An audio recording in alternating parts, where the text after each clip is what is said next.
Here's where it starts to get interesting. Section 6, English Admiralty, the Tudors, Stuarts, and Commonwealth. With the accession of Henry VII to the crown in 1485, the turbulent civil York-Lancastrian wars ended.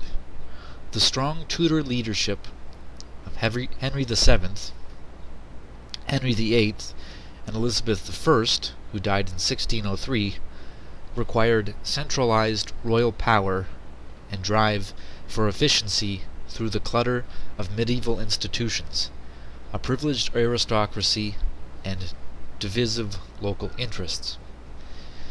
The Admiral and Admiralty courts benefited from this trend. While never denying the common law and the rights of Parliament, the Tudors cleverly bent or twisted or invented forms of government to achieve their ends. Their main instrument was the Royal Council, absolutely subject to the will of the sovereign, comprising some 12 to 16 men, largely drawn from the grateful middle classes rather than the old aristocracy. A smaller group in the council was privy, that's in quotes, to the crown. The council took an interest in everything in the realm, with inquiries, demands, appointments, revocations, and enforcement. Its members also sat on the several special prerogative courts created or augmented by the crown, such as the Court of Star Chamber, Chancery, and Ecclesiastic, as well as Court of Admiralty. Before the Tudor dynasty, England had not been a sea power.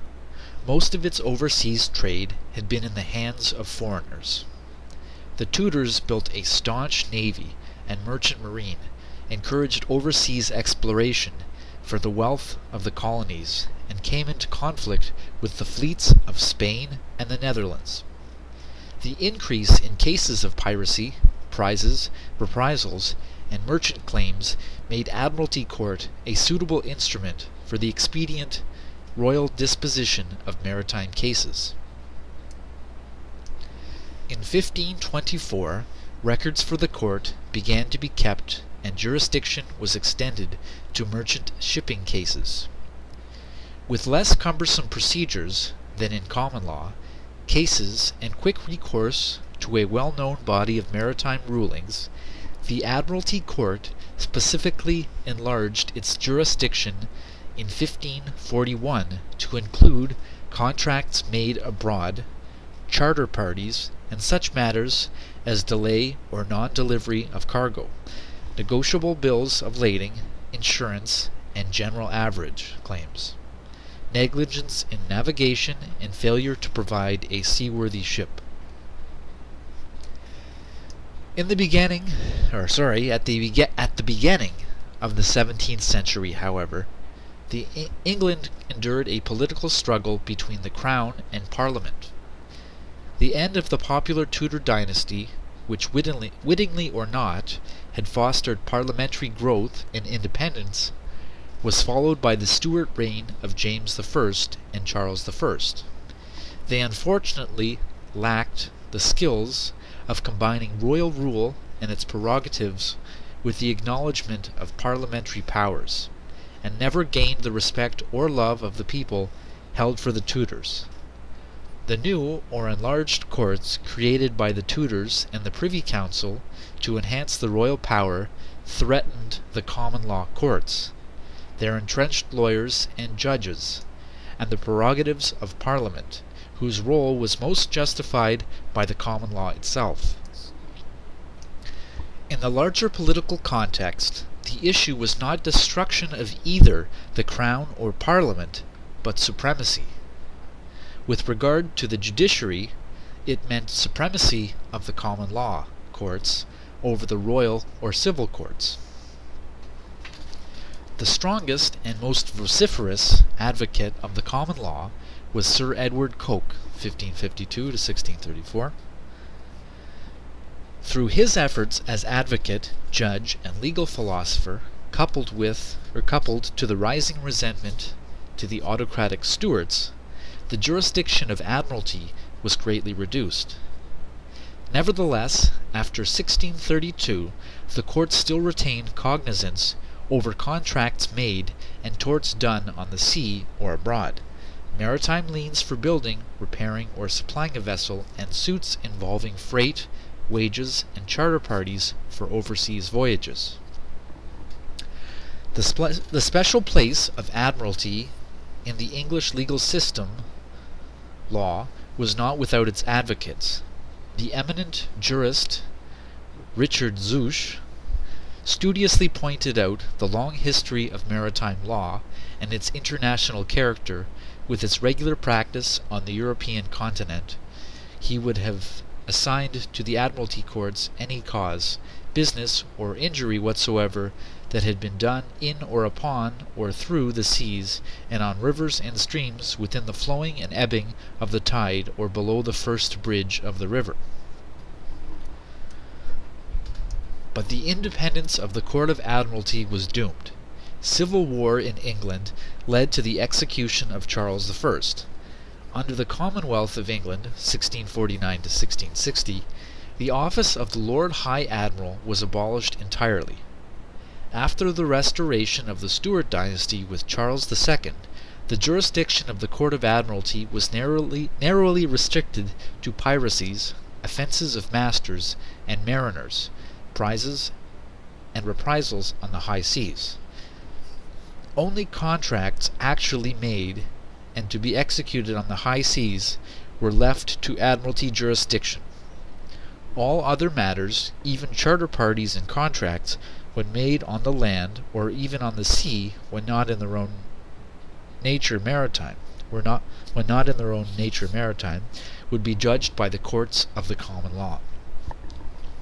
A naval board had been constituted under the Duke of York as Lord High Admiral, the brother of Charles II, but in 1690 the reign of William and Mary, which had indisputably recognized the supremacy of Parliament in England, a commission of 3 men were appointed as the Lords of the Admiralty, to be chaired by the First Lord, henceforth to execute the office of the Lord High Admiral. The international character of maritime law in England, never as strong as on the European continent, lapsed further in the 18th century as many pleas, formerly under Admiralty jurisdiction, came before common law judges. Yet the expansion of the British sea power and the rampant struggles on the world ocean with the European powers, concomitant with the fortunate appointments of great scholar jurists to be judge of the High Court of Admiralty, gave a new lift to maritime law.